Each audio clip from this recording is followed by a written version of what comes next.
За өдрийн мэнд үзэгчдээ энэ пост цэгийн залуусын сайт яг одоо хаан таварт байрлах хаан арт галерейд ирсэн байна. Яг одоо энэ гэх юм бол төрийн шагналт уран бүтээлч саран цэцэрлэгтийн Mind Rescue буюу оюун санаагаа аврыг хэмээх үзэсгэлэн дэлгэцсэн байна. Одоо бүгд орж үзэсгэлэнтэй танилццгаая.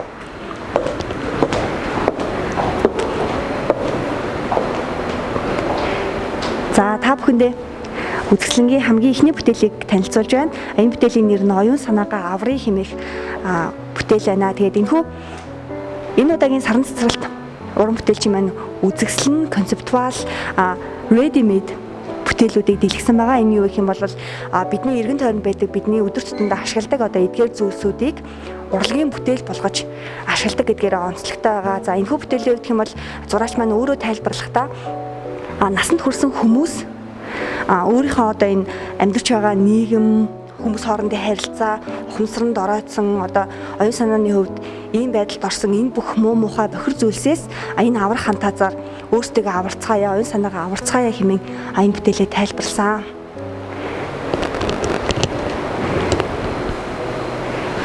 За бүгдээрээ дараагийн бүтээлтэй танилццгаая.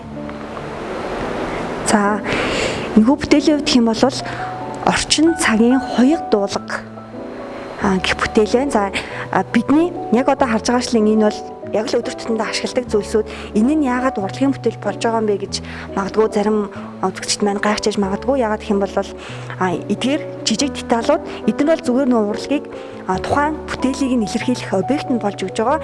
Эдгээр бүтээлүүд нь нэгдэж уран бүтээлчийн өөрийнх нь эмзэглэл болоод төсөөлөл ургуулсан бодолд энэ бүх зүйлсийг нь баяжигдаж бүтээл болж урлагийн бүтээл болж гарч байгаа юм байна. Тэгээ миний хувьд бол бас харахад үнэхээр сонирхолтой байна. Яг л бидний өдөр тутамдаа ашигладаг нөгөө бидний бие биенээсээ дээр гарахын тулд одоо нэгсний баг өмсөж хэрэгэлдэг гэж хэлэгддэг брэндүүд байна. Тэгээд магадгүй уран бүтээлч маань одоо энэ хий хоосон брэндээр өөрийгөө гойсон нь энэ бол өөрсдөө бид нар хин нэгнээс хамгаалж байгаа юм уу бол хин нэгнээс тусгаарлаж байгаа юм хоёуг дуулга болж байгаамаа гэсэн санааг илэрхийлэх гэсэн байгаа. Булган шүүб, цүнх, утас, шил гэх мэт байна. За дараагийн бүтээлтэй танилццгаая. Вау. За энэ бол алтан суултуурууд байна. Бас алтан нойлын цаас, алтан тавчиг маш сонирхолтой харагдаж байна. За концепц нь бол бид ямар нийгэмд амьдарч байгаа минь огт хамаагүй юмаа л бушуу гайхуулъя да дуу гэсэн байна. Баадаг жорлонг минь гордод асуувал хөө баруун талын жорлонгуудын дунд байгаа алтан жорлон шүүдээ хөө баян хуараа багаас аштай хөө гэсэн байна. Үнэхээр сонирхолтой санагдаж байна.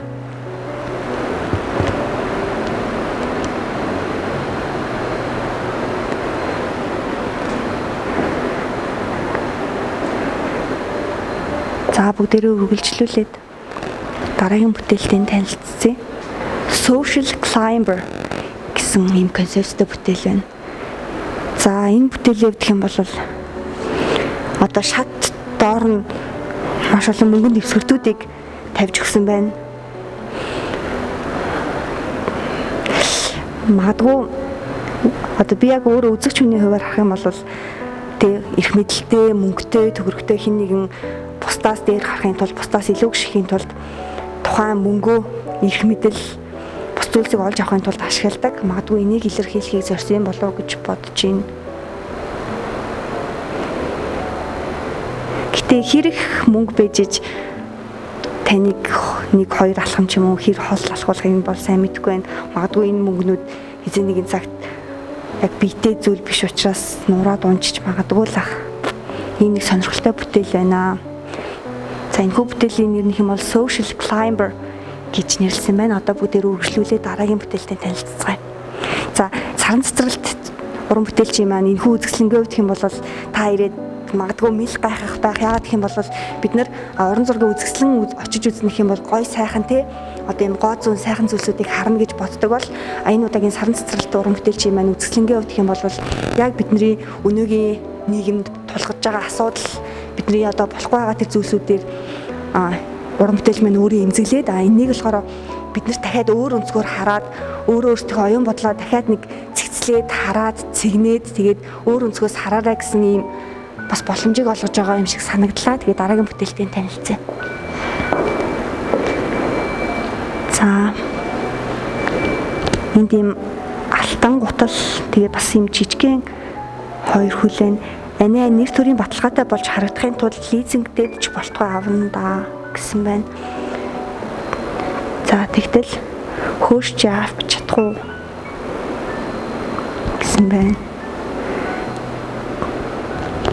Үнэхээр яг энэ бүтээлээс хэм бол яг л нөө бидний хий хоосон ийм эрх мэдэл баян тансаг байдлаа гаргахын тулд хийдэг үйлдэлүүд, өгнүүд тийм зүйлс харагдаж байна.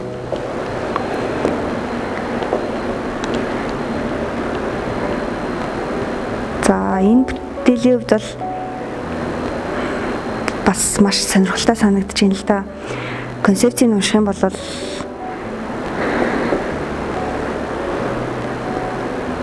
та бүхэн бас харж байгаа. Энэхүү бүтээлээрээ бас саран цэцэрлэг уран бүтээл маань маш олон санааг илэрхийлэхийг зорьсон байх. Магадгүй энэний цаана бас миний ажиглаж байгаагаар хүчирхийллийн нэг юм хэлбэрийг бас харуулахыг зорьсон болов уу гэж харагдаж байна. Өчүүхэн жижигхэн хөлний цаана маш том юм данхар том хар гутал одоо бие биен рүү эсрэгцэн харж зогссон байна. Тэгэд угаасаа урлаг гэдэг нэг үзэгч өөрөө өөртөөхөө үдсэн өнцгөр өөрөө өөртөөхөө мэдрэмжээр өөрөө өөртөө хүлээж авч тэрийг дүгнэлтэд гаргадаг болохоор бас манай залуучууд маань энэхүү үзэсгэлэнд ирээд бас өөртөө уран бүтээлүүдтэй танилцаад тэгээд бас олон зүйлсийг бодож тунгаах байхаа гэж найдаж байна. За одоо дараагийн бүтээл рүү явцгаая. Энэ бас маш сонирхолтой харагдаж байна. За энийг магадгүй хүмүүс хараад энэ ягаад дурлагын бүтээл гэж овоолоо тавьсан хог байна гэж хэлж магадгүй. За энд бол бичснээр концепцэнд баян зүрх уул гэсэн байна. Үнэхээр бидний бодит байдал бол угаасаа ийм л байна.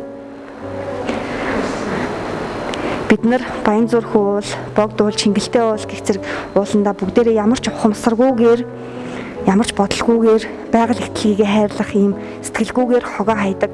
За энд харагдаж байгаа хогнуудын хувьд гэх юм бол бидний л өдөр тутамдаа гаргадаг бүх төрлийн хог хаягдлууд харагдаж байна. Тэгээд саран цэцэрлэгт уран бүтээлчийн маань хувьд гэх юм бол эдгээр хогийг бүдэнгийн өөрөө түүсэн гэж бас хэлсэн.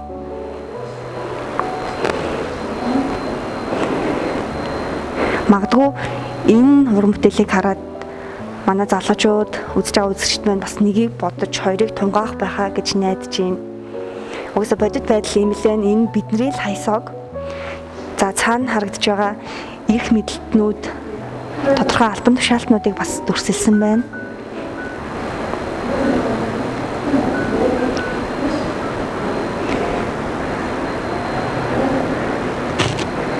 За ингээд үнэхээр сонирхолтой бөгөөд маш тийм их юм бодогдуулах үзэсгэлэн байна. Тэгээд дараагийн бүтээлтэй бүгдээрээ танилцъя.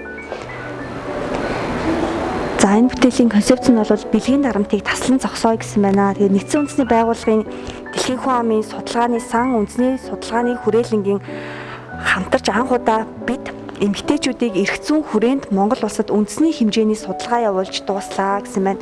Судалгаанд нийт хамрагдсан насанд хүрсэн эмэгтэйчүүдийн 57.9% нь бие махбодын болон оюун санааны бэлгийн дарамтанд байнга өртдөг бөгөөд тэдгээрийн 31.2% нь хүнд хэлбэрийн бие махбодын бэлгийн дарамтанд өртсөн байна.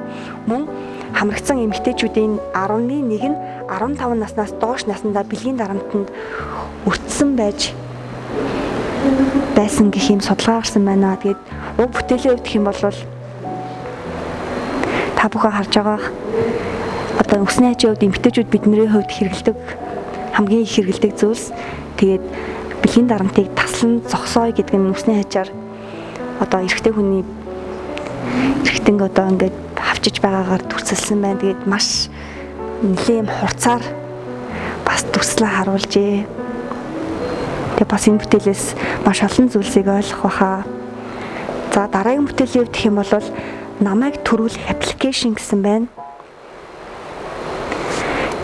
За энэ бүтээл дээр байгаагаар бол аав ээжийн нэр, та хоёр бие биендээ хайртай юу? Та хоёр намайг бусдад өрчлүүлэх үү? Та хоёрт намайг амьдруулах гэр байгаа юу? Та хоёр намайг өөр хүнээр харуулах уу? Та хоёр намайг хаях уу? Би аав ээжтэй хаягдах уу? Та хоёр надаас залхах уу гэх зэрэг асуултуудыг асуусан байна. Тэгээд бяцхан хүүхдийн баримлтайгаар энэ бүтээл тавигджээ.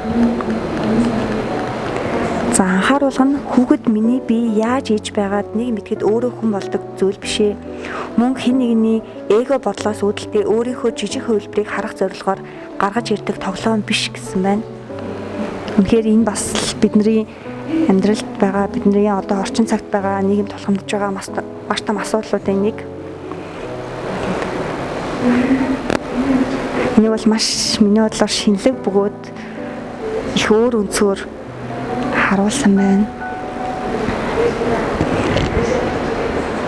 За ингээд үзэгчтэй бид бүхэн яг одоо Хаан Таварт байрлах Хаан Арт галерейд дэлгэгдсэн төрийн шагналт уран бүтээлч Саран цэцэрлэгтийн Mind Risk буюу оюун санаагаа аврах хэмээх үзэсгэлэнтэй танилцууллаа.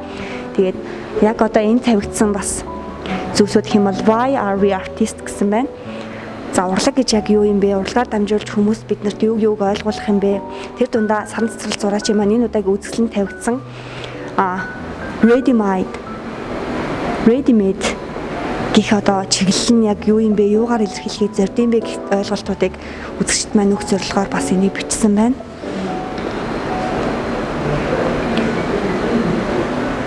За эндээс та бүхэндээ танилцуулах концептуал урлагийн хувьд тухайн уран бүтээлийн үзэл санаа нь чухлаа. Уран бүтээлч тухайн бүтээлийг хэрхэн туурвах төлөвлөгөө гүйцэтгэлтэй холбоотойгоор шийдлээ урьдчилан тооцоолж гүйцэтгүүлдэг бөгөөд энэ нь тухайн уран бүтээлчийн ур чадвараас ангид ойлголт юм а гэсэн байна. За урлагаар дамжуулж мэдэрсэн шинэ ойлголт, өөрчлөлтөд шинжилэлүүд, уламжлан тогтсон ойлголт төлөв байдлыг өөрчлөхөд нэн чухал үүрэгтэй гэсэн байна. За Ready Made урсгал нь урлаг бол гоо сайхан гоёмсог байх ёстой гэсэн ойлголтын эсрэг байдаг.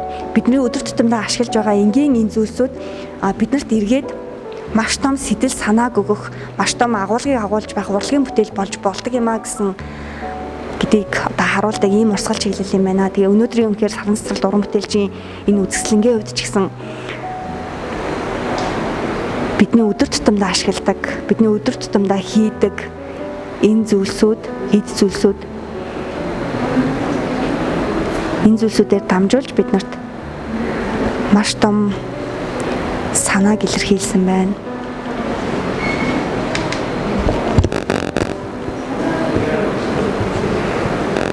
За ингээ үзэгчтэй энэ постыг минь залуусын сайт Саран цэцэрлэгт уран бүтээлчийн Mind Risk буюу оюун санаагаа аврах хэмээх үзэсгэлэн та бүхэндээ танилцууллаа.